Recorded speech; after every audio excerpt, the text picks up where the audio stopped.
Okay, I was actually seeing here like what else going on. I forgot that I didn't actually put the overlay, the the Google Meets. So okay, now we are officially starting. Let's send a message to everyone and get everyone joining. Um, Now we can get this one underway. Hello, Dems. Hello, Eliza. And yeah, let's get like the second edition of the Theia Roundtable up. I think like hopefully, hey Walter, I think like hopefully soon we can have like some fancy looking overlays here, like kind of like stream with those. But for the timing, yeah, new haircuts getting too hot here, and I hate like having long hair when it's too hot, way too sweaty. And hey, greetings from Rockpool Cute. Welcome, nice to have you here. Yeah, I think we can get like this on slowly started. Like Nico, did we push this to Twitter to Discord already? I think the people should Yes. know. Great, Just sent Discord. great. We can get like this one started. Like good evening, good morning, everyone. Nice to have you here for the second edition of the Tier Roundtable. I'm like Guy, as you know very well, joined by Nico and Kaustubh here, like for the first time in the Tier Roundtable, not your first stream, so I think like not most people know Kaustubh already. But yeah, guys, how are you doing today? Doing well myself. It is a little early for me on a Friday morning, but we're here, and yeah. Yeah, doing good. First, first Theia Roundtable. Excited to talk about all things Theia. Oh, thanks. Yeah, yeah. Personally, I'm very exhausted because like I moved to a new place today, and I slept like 4 hours last night to prepare everything, and like the whole moving experience was like 10 hours, and then like I had like to set up like kind of the whole my desk here, my monitors, internet, my setup here, and then I dropped like coke on my keyboard, and then I think I killed my keyboard. I have to use another one, so it's looking very very shitty everything. Like no, but at least like I got this one up, and I'm extremely tired, but I couldn't like miss another like I couldn't miss like the round table. Um, yeah, nice to talk about like everything Icons of Theia. What do we have in store today? At the same time, we can like everyone like is feel more than welcome to send their requests on the chat. Anything like Theia related, anything game related, everything art and everything else. And we can chat about it. Yes, the beard is back. I see already comments about the beard on the chat there, so it's pretty nice to see. Yeah, what guys, what we should be talking today? Like I know that we have been doing some pretty cool stuff behind the scenes. Like Yeah, I can give like a development update in terms of what we've been working on and what we're sort of testing out if people are curious. yeah, I think what most people prefer, I think not to see how the games look like. I think that's the biggest interest here by far. Like I Hmm. think they don't want me talking like crap about my beard and my moving day. Now people want to see the game, see Yeah, what we are working on. yeah. Let's do that. So I'll give sort of overview of what we're working on, what we're doing, and maybe we can share some images from the like some footage from the game as well. Um, so essentially, right now, I would say the phase we're in is narrowing down our art style and figuring out our UX. And the reason why that's really important is because I know we talked about this in a previous stream, but one of the main goals that we're trying to achieve based on feedback that we've gotten from y'all from the community during our playtests is making the game more mobile friendly. And mobile is a really interesting platform because there's a couple things about mobile that make it very different than a PC game. The first is that uh, your screen size is much smaller, right? And so everything has to be constrained. You have to figure out how do I navigate within a screen that's much smaller? How do I place UI on a screen? How do I use clever tricks in order to display a bunch of things at the same time? And so that's sort of the first challenge. But the second challenge, which is, I guess, the less obvious one, but is also very um, relevant is that the actual control scheme is different. Like you're controlling with touch, you're not controlling with a controller, you're not controlling with a mouse and keyboard. And so there's specific things that actually in that control scheme are a lot more difficult. So I'll give you an example. One thing that is very easy on a gamepad or on mouse and keyboard is moving in four directions with either a joystick or with the WASD keys. Uh, it's very natural. People are used to it. So it's actually a very common design pattern that people do in order to, move around in a world. When you're on touchscreen, that is actually a lot more difficult. So there's two sort of ways of doing it. One, you can drag. You can drag a character around the map in different directions, or you can have sort of a virtual, gamepad and virtual joystick and move that around. Uh, there's some intricacies with both, but the TLDR is that uh, if you have depth, so say you have characters behind other characters, etc. When you're dragging, your finger isn't that precise, and so it can be hard to tell when you're behind a character, when you're in front of something.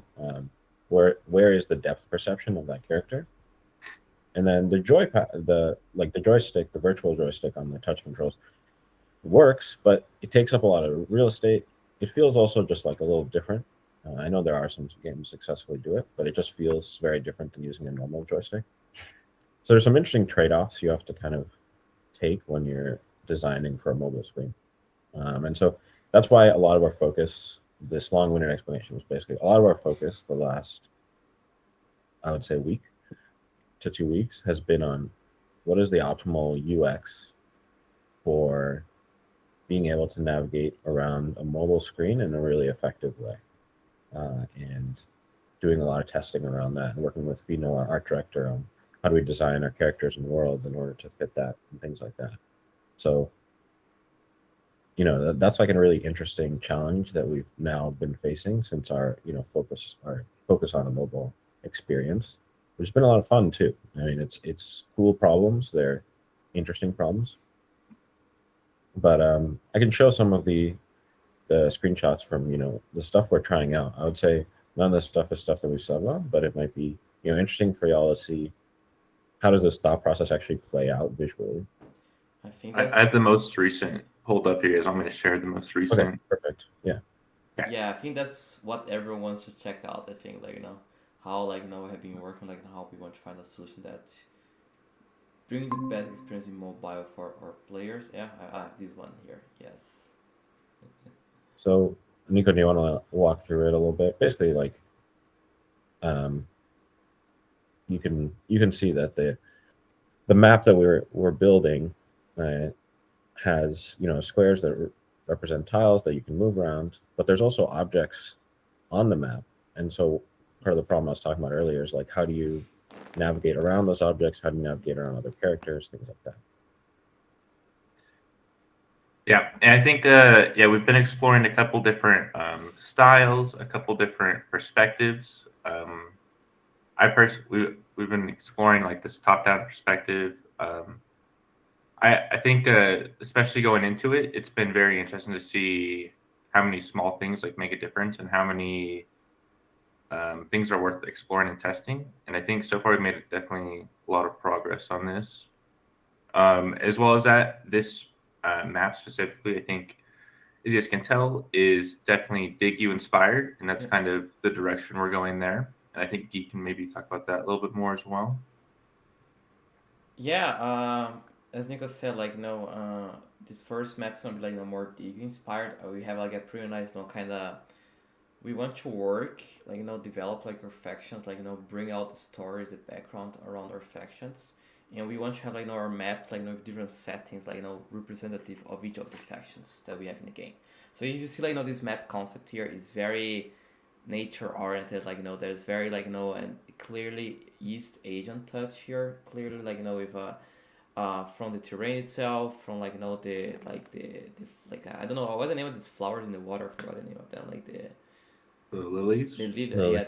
yeah, I forgot the name of what they're called in English. But also down there, kind of cherry blossoms as well. So And I think that's something we posted like some days ago in the Theia journal about like the art concept for Digyu that like Fino also draw like kind of like the overall like feeling like that Dylan's gonna Dig is gonna bring, and that's what we're gonna bring like to our maps. Like kind of each map here giving like an overall vibe to each of our factions, like to be representative of each of the factions. So you expect like see more on like for us like a very like steampunk oriented map that's like clearly inspired like on Bainbridge. We have like a houseful map like full of snow and kind of like more Nordic like touches and so on. I really like to have like a Mad Max style map like for Joker. That would be pretty fun too. But yeah, we are started with Digio. We are actually working out like on a story, like a background lore story that involves like Vijaya attacking Digio.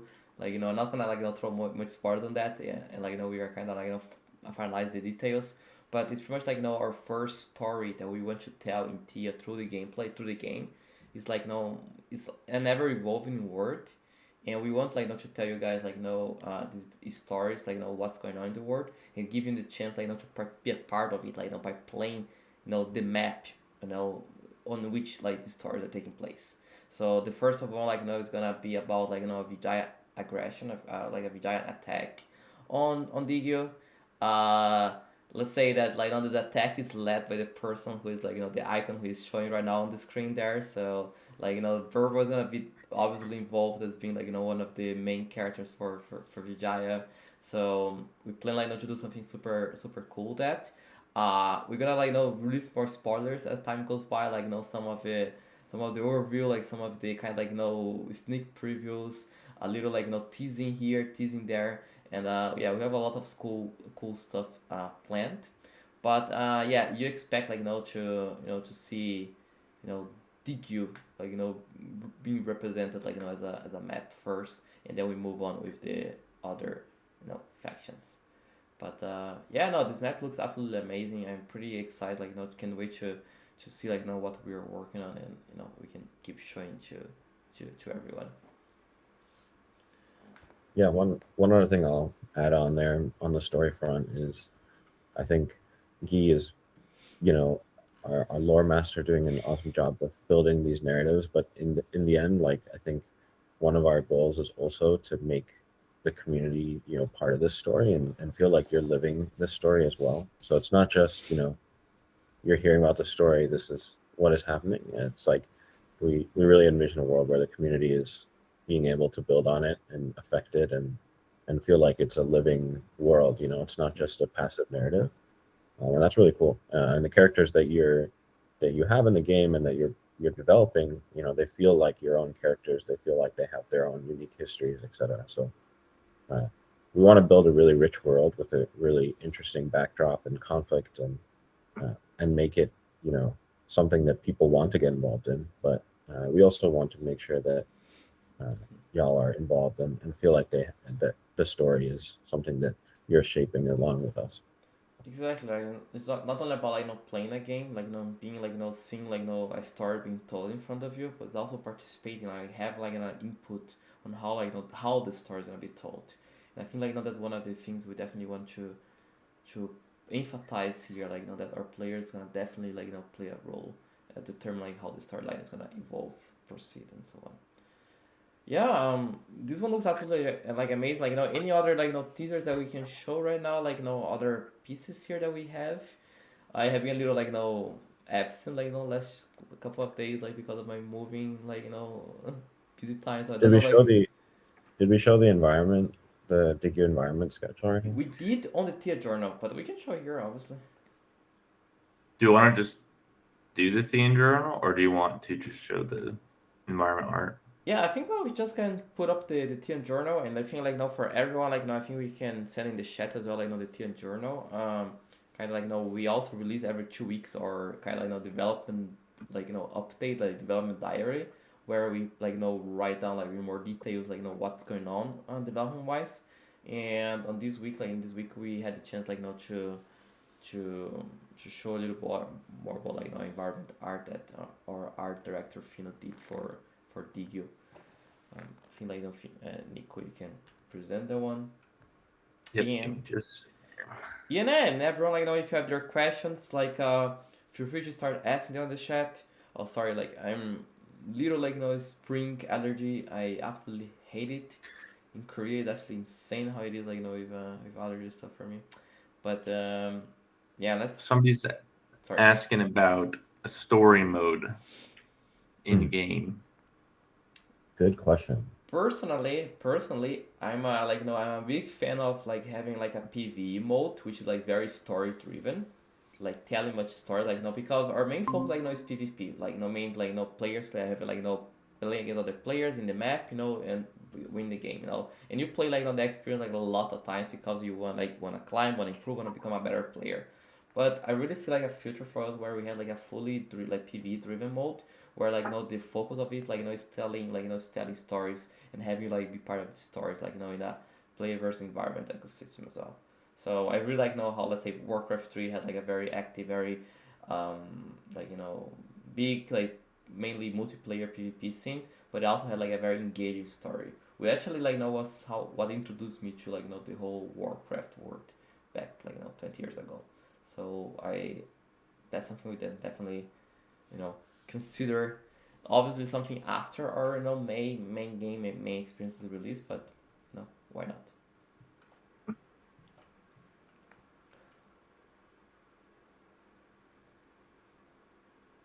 Yeah, so Yeah. you can go through Nico this one actually, and then we can just chat about everything.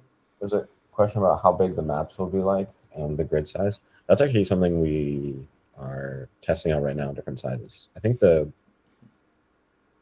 we want to allow different sizes, so there's not going to be a fixed size, but the trade-off is you want to make something that doesn't feel too big where you don't have any action. So we already had play tests where he actually, I think, rightly pointed out that the first couple turns felt very boring because there wasn't enough. The map was too big. There wasn't enough action to actually get there.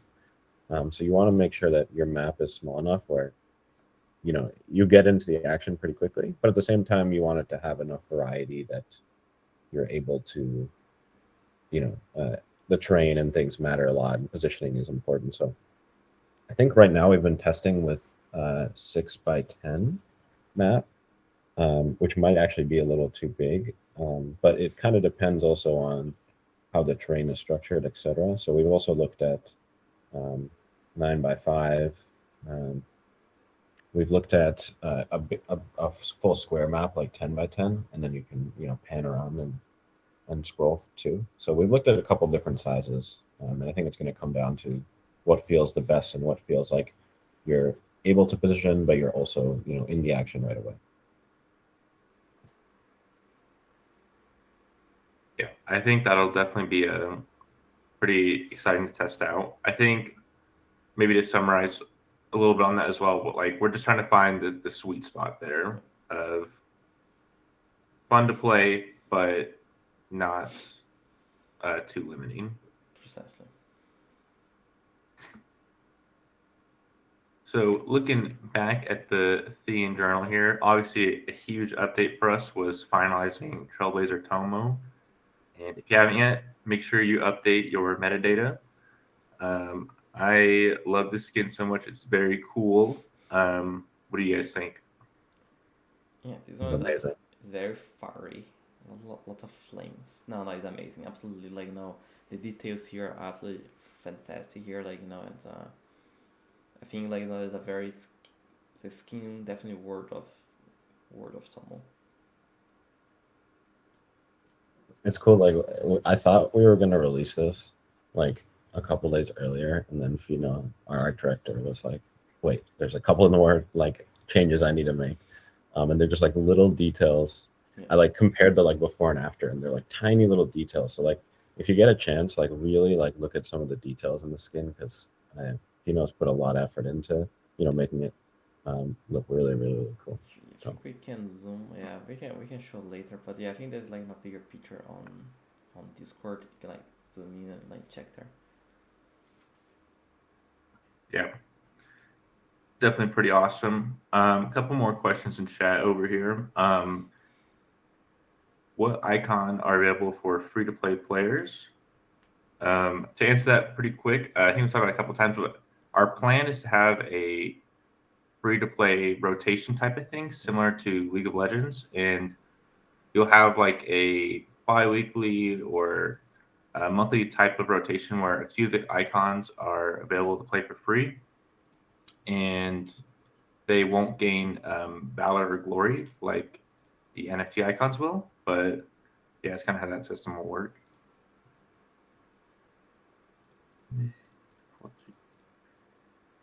I'll keep moving. You can pull out some questions if you want. I'll keep moving on the journal. Yeah, keep going. Like now I can take some soon here. I'm tracking here. I think anti-model, like for the Web3 community can purpose like store or content in the future. Yeah, I think that's our intention here. Like that the community can kind of like participate in telling the story of Theia. Kind of like we believe in the power of our community. We believe like in the output that our community can bring. Sorry, the input is like input and output, like both of them actually. And we believe that like it's not only us like telling the story to you. It's more like you as a community participating and helping us telling the story.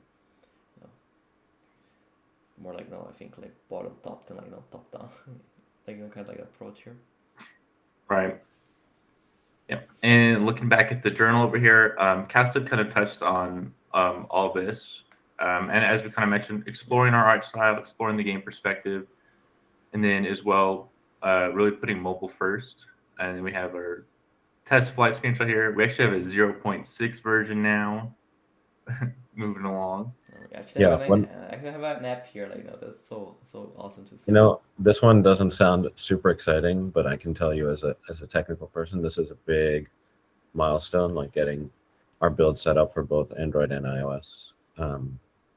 It actually takes a lot of time and is pretty really important for development. So that's why it's a good call out. I have here like on my phone here like when I open my list of apps here like Akilah's face here like called Icons of Theia like that means a lot that's pretty awesome. Obviously like that's everything like it's a very close build like you can't find this on the App Store like it's not public at all. So just like FYI like that's we are still like in a very like internal testing phase.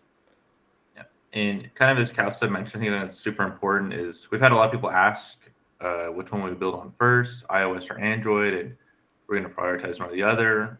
We're definitely doing both, and we're definitely trying our best to put out both at the same time. Yep. Testing both right now. This is a little bit of an older screenshot of the gameplay we've played. Not super old, but just like a week or so old. But yeah, we tested out this gameplay on this top-down perspective. And yeah, it was pretty fun. I definitely beat Guy, so no surprise there. Like to be honest, like the game, like no. Oh, to be honest, Nico was probably going to beat me because he was abusing Jacko, who was completely broke in the game. So definitely like some nerves incoming for Jacko. And then there was like kind of like a bug there that kind of like sort of crashed the game. So I consider this to be like a draw. So like I'm gonna go like literally go into the grave like playing this one was a draw. So I don't accept this. No, but it was fun actually. Like we were definitely trying our best, and we saw like already like the competitive part of what the game can offer to us. And yeah, nerf Jacko. Kaustubh, I think a leak that people would be interested in, if we can, is like maybe a quick summary of like each of the abilities that the icons have right now. Yeah, definitely. I know people ask a lot about the abilities and skills of the icons. Let me drop a little bit like some of the questions popping up here. Like let me take a couple of them. Like kind of like regarding like which icons are available for free to play player. I think you mentioned like the few rotation that can be a possibility. Like is there gonna be a cinematic trailer scene between game? We can promise like that in game, but we're definitely considering like some like working actively on like doing the research to get like cinematic content done for IoT. Like that include like cinematic trailer that include anything in between. But we definitely want to aim for this kind of content. I think it's absolutely huge, and like it's super cool looking and can like tell us like bring like feels the world of Theia like give like the impression is more real, like even more real. So definitely working for something about it. How about the skills of each icon? Yeah, then I think we can talk about the skills. I think that we're talking about. So I'll talk about both like the system, and then we can go into the specifics. And the specifics are, I would say, very much subject to change, mostly because balance. Like right now, there are clearly some abilities that are unbalanced. Jacko. Yeah, as Guy and Nico found out. But the system basically works in that icons have the ability to move and do a basic attack, and then they also have a special ability, and the special ability costs mana, and you regenerate mana every turn. So it's not something you can use every turn. It's something that is meant to be used every 3 to 4 turns, that kind of cadence. The abilities themselves are varied, so we want to make them each icon feel different and have like different impacts on the map. So some are more damage oriented, some are more utility oriented, some are more defensive, etc. So right now, I'm kind of going through the icons. So Akilah is as a character and as a class is very much meant to be a damage based class, and so her ability right now is a damage spell at range. She does like what you might see in other games is like true damage. Basically, she ignores armor with her ability, and so it's very powerful for like finishing off enemies. Her downside is that she's very squishy, and she doesn't have very high movement either. So if you don't position her well, she will die pretty quickly. But she's meant to be sort of your solid damage dealer. Beerball is our AoE character right now. So his ability is a fire blast that affects a tile and all surrounding tiles. It actually does a decent amount of damage, and he's definitely meant to be sort of a short range bruiser class. But because of his flamethrower, he has a lot of AoE sort of abilities, and so he can take like a decent amount of damage. He's not super tanky, but he's meant to like get in there, you know, damage all the enemies, and so you have to really figure out your positioning around him, because if you position your characters next to each other, he can really punish that. Yeah. And then Tomo. Tomo is our assassin class. Her like playstyle is really unique, and this is something that feels very thematic. I think he actually backstory on these abilities. A lot of these were already sort of brainstormed by the team, especially Guy. I think has done a lot of work on these abilities. But Tomo's like playstyle of how you want to feel, and Guy, you can tell me if this is accurate. This is how I interpret it. It's like she has a bow and a sword, and so the way you want to feel like you're using her is you want to attack from afar with the bow and then finish people off with the sword, and that's sort of her like assassin combo, let's say. So like first strike, opener with the bow, and then like get like the move very fast, like she's very agile, and finish with the katana, like pretty much like always like the main So intention for her. her ability is actually that, you know, replicating that. So she's able to switch between the bow and the sword. The bow gives her more range, but it does less damage. The sword gives her less range, but does more damage. And so you can think of that play style as like she's supposed to sort of stay in the flank, stay sort of on the edge of the battle, poke people down with her bow, and then when she's ready, go in with the sword and finish people off. Michelle is interesting. I would say his ability is probably subject to change, because ideally, eventually, his ability is going to involve,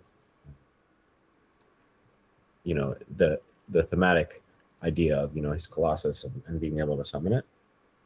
So right now, his ability is about enabling other members on the team, utility based. So basically, he can allow himself or another person on his team to take another action.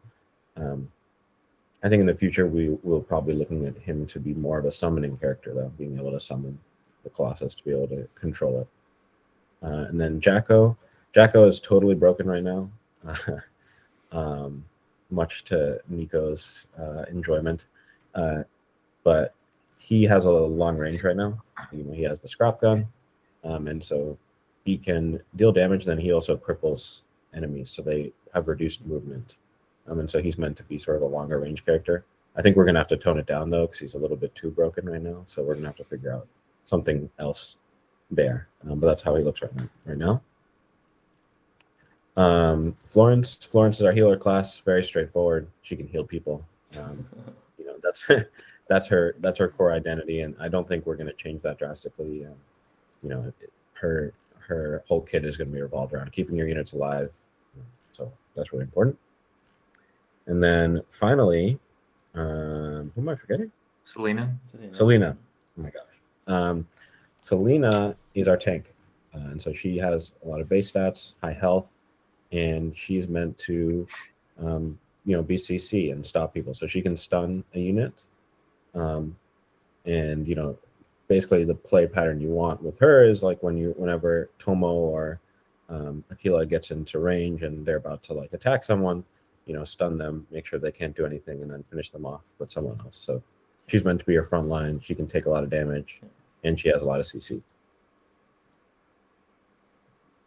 Awesome. Yeah. Thanks for that rundown. I'm really excited about all the characters, their abilities. I think you guys will be really excited once you see some more gameplay. But honestly, it's pretty fun, in my opinion. I enjoy it. I have a quick question here, Kaustubh. What are your thoughts on a crit system? That's a good question. We actually have been thinking about that in combination with sort of, even just a hit, like a percentage hit system. So a lot of games, what they'll do is you have like a percentage chance to hit even when you normally attack, and then there's also another percentage chance of like a critical strike.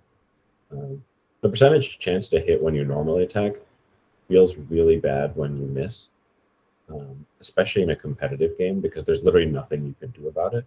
Like It's luck. It's total luck, and so we want to shy away from that because it just feels really tough. Crits feel a little bit better because it's like, okay, that's like a possibility, but at the very least, you're going to do some damage. So one thing we've considered talking about, which is less like a critical strike system, but it's more of a range. So, your attack can do anywhere from 4 to 7 damage, for example. And that way you can plan around like, okay, if they maximum do 7 damage, like I'm in trouble, etc. But the range essentially of what it can do, but it still adds some randomness / exciting moments to it, because it's always fun when you have a character that gets that critical strike in that important time where it really changes the tide. So I think in a competitive game, you want to make sure that it is player skill that's eventually being rewarded. So doing it in a controlled manner. I don't know if Guy and Nico, you have anything to add to that? No, I think that's that hits a nail here. I personally I like the exciting moments that feel less like luck, but more the probability. We had the probability of something to happen already because it's very well defined. That is between 4 and 7. So if your enemy has 6 HP and you do between 4 and 7, that you have a 50% chance to kill that enemy. So you need to play around that already. Yeah, imagine if you have 10% to miss an attack, that's either doing the full damage or zero of the damage. That's as I said, Kaustubh is very punishing, and even critical. Personally, I'm not a big fan because it can be very effective or not have any effect. It's better than no miss chance in my opinion. But I think we're discussing for all the ability to range damage. I think that's something we can kind of still keep it excited because you have this randomness. You have this the unpredictable, the unknown, let's say, but still keeps very fair for both players, let's say. Yeah, something we are discussing approaching. I feel Walter said about missing attacks or even skills yeah, definitely not a big fan of that. There's way too much luck involved, and extremely punitive to the player who misses an attack. Really can be game changing. One attack you miss can probably sometimes can even mean that you lose the game that you're supposed to win. And you're probably gonna get very bad if that happens. But like and that happens in other games a lot. Like that happens a lot, like strategy games, turn-based strategy games, and it just adds like such a random aspect that it's just not fun for us. So we prefer like to shy away from that. Yeah, I definitely can echo some of those thoughts. It kind of reminds me of Pokemon because Pokemon has like all three of those things. They have a crit system, they have accuracy, which you can like miss stuff, and they also have a roll system. I think Pokemon's like 85% to 100% of like damage when you use moves.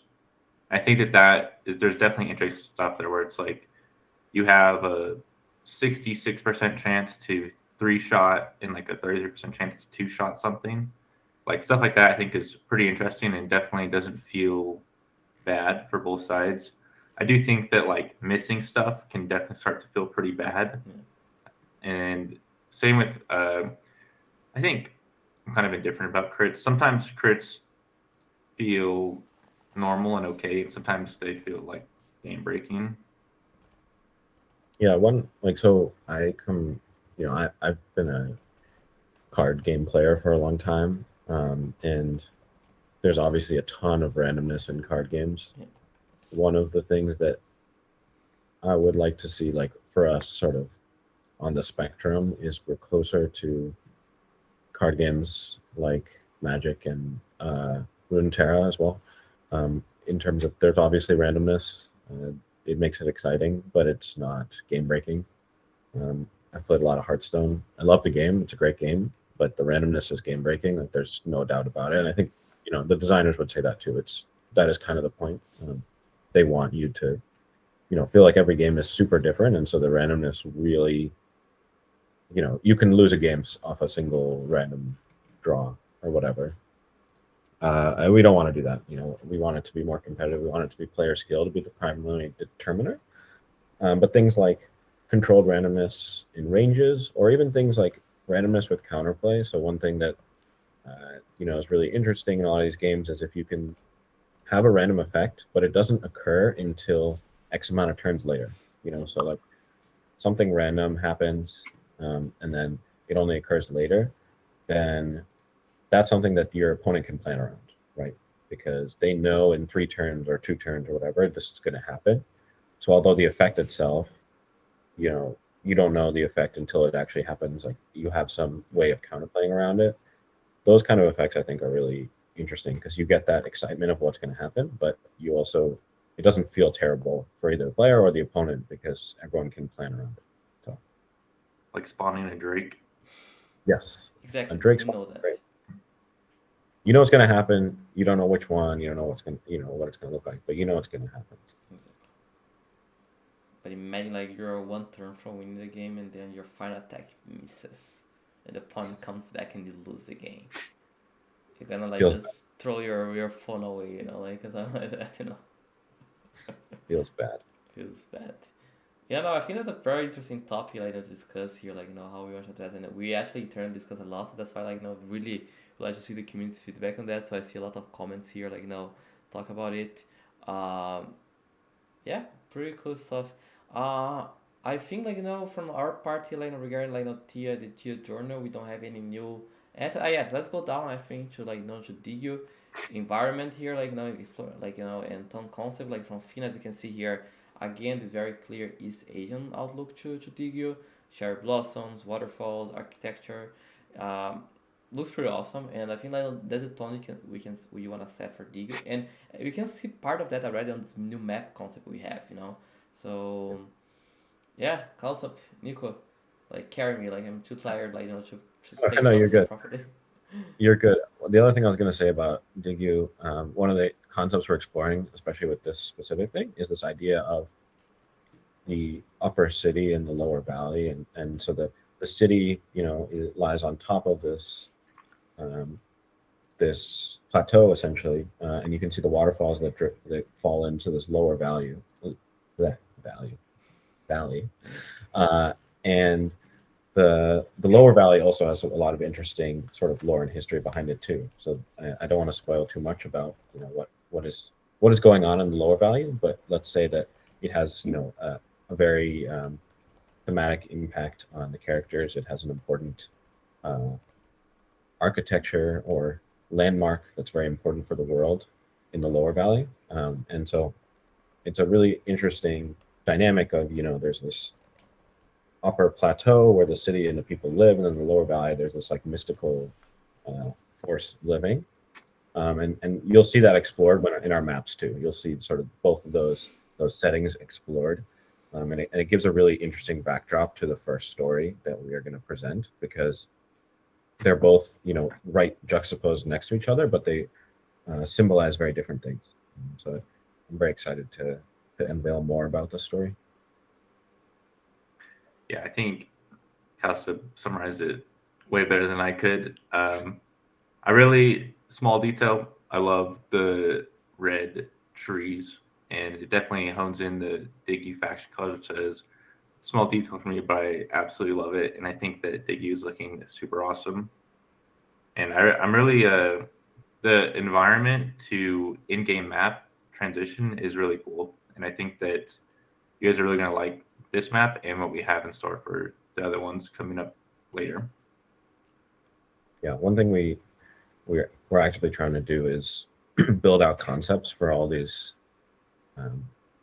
maps. So the reason why we want to do that is because we want to make them feel like you're actually part of the world. We don't want to just like design a map in a vacuum. We actually want to start from, what does this world look like? And so this is what this concept is meant to be like. What does this faction look like? What do they represent? What, like, if you walked into Digyu, how would it look? And then you can build the in-game maps from that faction concepts. And so then when you feel like you're playing the game, you feel like you're actually playing the game in the world, and you're following along with the story that's going along, and it feels like you're actually part of that whole experience, and makes it a lot more immersive. And we want to do that not only with Digyu, with all the other factions as well. We're just starting with Digyu because this was one of our inspirations, and I think we were all excited about exploring this first. So. We started with Diggy because Tomo's there and everyone loves Tomo. I don't know, like, not partially, but not like really, but Diggy is like one of our favorites as well. And I think like for the story itself, for how we plan like to develop the story, it makes sense like getting underway with Diggy. Some questions before we start like slowly closing up here. Like Walter asking, how about the BGM, menu sounds, buttons, effects, theme songs?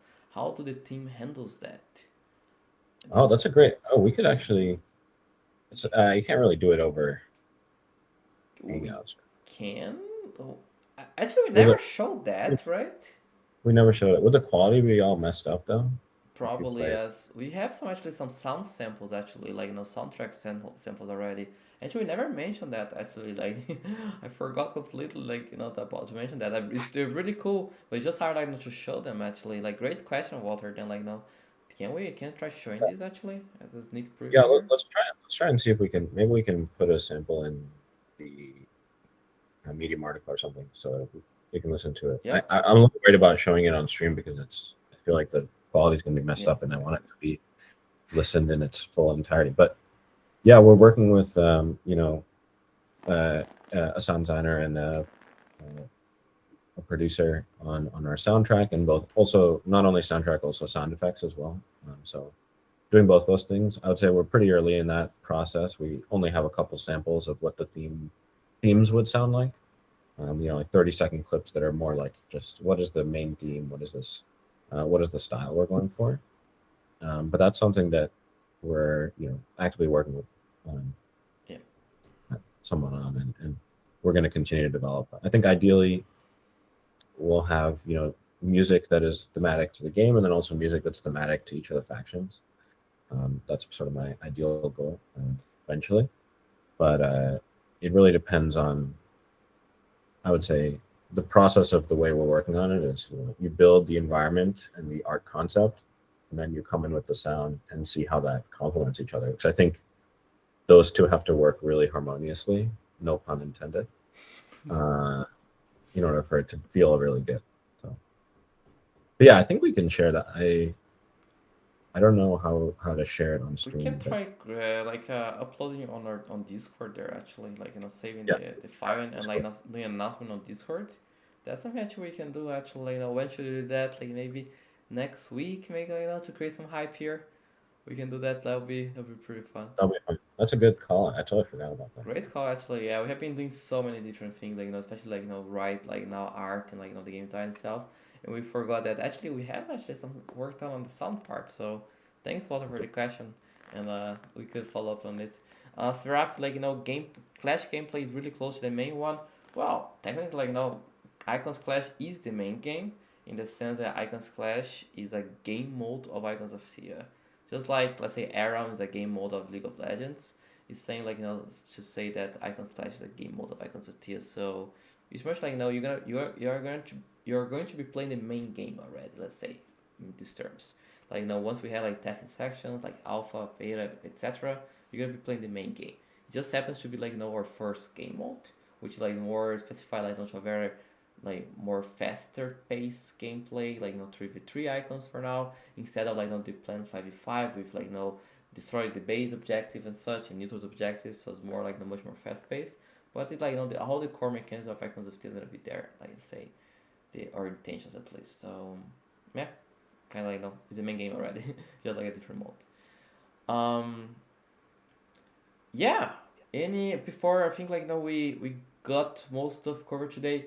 Any questions from the community before we wrap this one up today? I think we can get a couple more questions up before we finalize the second edition of the TN Roundtable. Thanks everyone for being a part of it. Lane, let us know any other questions before we finish the stream. Yes. Small question here. Someone asked, "Is there any pop-up emoji in game if you want to taunt your enemy?" At the moment, we don't have anything like that, but I think in the future we're definitely interested in something similar to that. I think we all enjoy a good taunt on the enemy, good emote. I would say that's something that'll probably come closer to the full release, but maybe Kaustubh can talk more about that. Yeah, I think those are fun. I always enjoy those, but yeah, I would say those are closer to full release. Probably not anytime soon. We want to, obviously we want to focus on gameplay, focus on the art style, those kind of things. So those are all obviously very fun, and I do think we will do something like that, in the future, but probably not a focus for now. Awesome. Kaustubh, do we have I think we've shown, speaking of the art, we've shown a couple different styles of characters. We've shown the cuter, smaller versions, and then we've shown the more closer to the NFT versions. Do we have some direction decision on what that might be looking like? Yeah, I mean, I think we're looking at sort of the middle ground is what I would say. I would say in the screenshot is what we're looking at right now.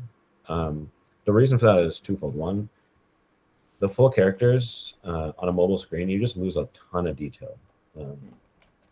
In order for them to fit on a mobile screen, you lose a ton of detail. You're not seeing, all the really interesting art that our artists are putting in. And secondly, they're obviously bigger, so it's harder to fit them on a screen, etc. The smaller characters sort of have the opposite thing, where they have detail and they fit on the screen, but the really small characters feel very thematically dissonant with the art, the concept, art and the art that you have on our NFTs, etc. So this is sort of our middle ground that we feel like still represents the characters, and you can tell the translation from the art you see is pretty one-to-one, especially once we add in the animations and things like that. You'll see they'll feel very much like Beerball and Tomo, etc. But they're still optimized for a smaller screen.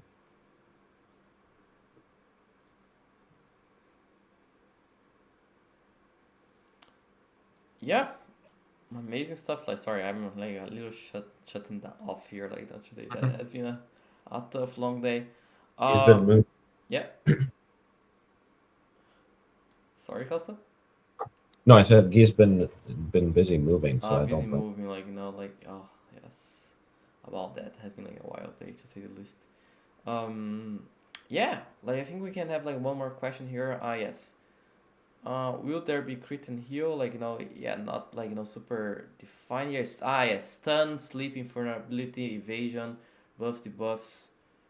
Yeah, I mean, it depends on which ones we want to do, but they're definitely there. We already have this concept of status effects that NCC. we, yeah, NCC. So we have Selena has her stun, Jacko has a slow, and we're going to add more status effects over time. I think one effect that I personally want to try out is Beer Ball having a burn effect, damage over time.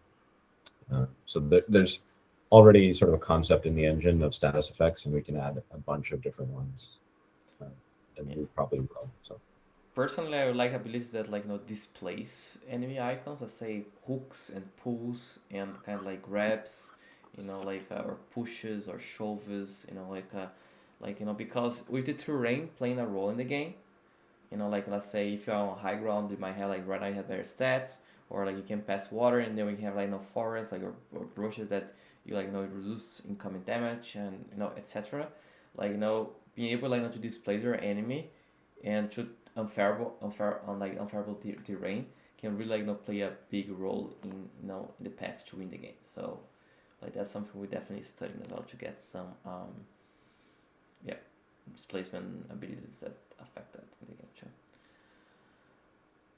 Yeah, one final question here. Do you have a level system on the characters? I think that's let's say a pretty like a yeah like we yeah Kaustubh. I think you're already nodding. I think you can yes, take that one. In a yeah, good day, I could take that one as well, but also please save me here. no, we do. We have a level system.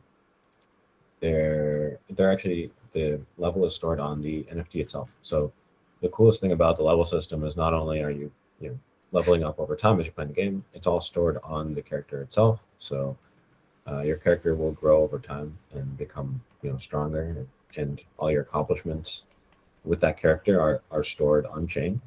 So it really gives a feeling of this character is not just a base character, but it's a living, breathing thing that you built over time specifically, and you can get like that attachment to. And I think that's the coolest part about collectibles and um, this kind of character design is that you can feel like they are yours and that you've progressed them over time.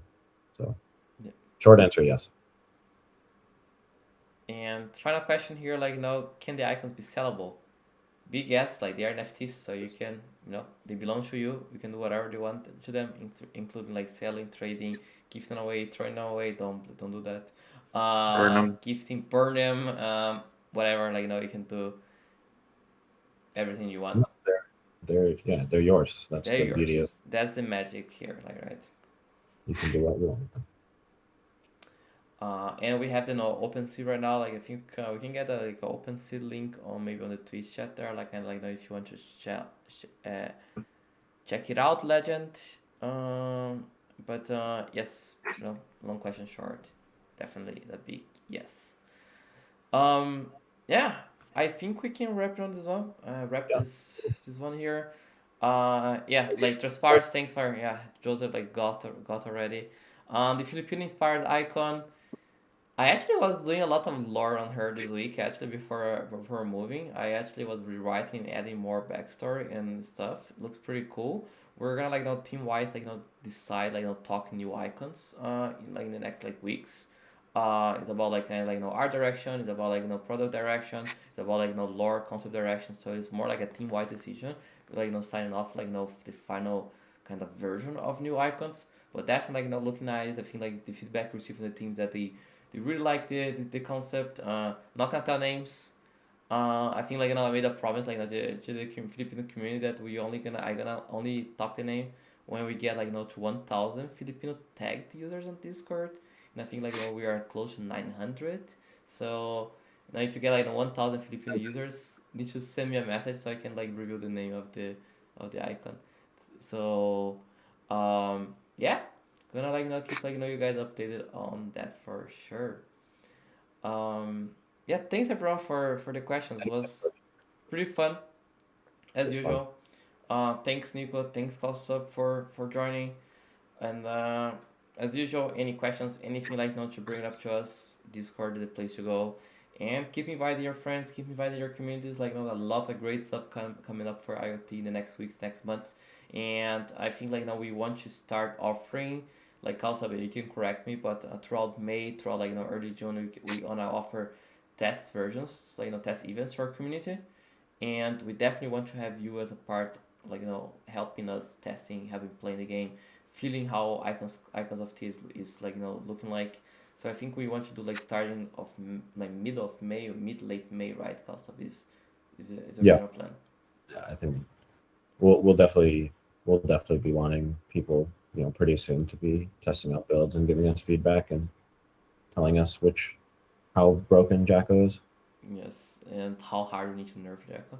But yes, like definitely gonna start it like soon, so you guys can get the vibe of the game. Probably gonna prioritize like Trailblazer Tomoe holders for a first batch of like of community members joining. So if you want to play Icons of Theia as soon as possible, make sure to have your Trailblazer Tomoe ready to increase your chances to be selected for the first private test events. And other than that, thank you everyone. It's been a pleasure so far. Take care, have a great weekend, and see you in 2 weeks for the next edition of the Roundtable. Bye bye.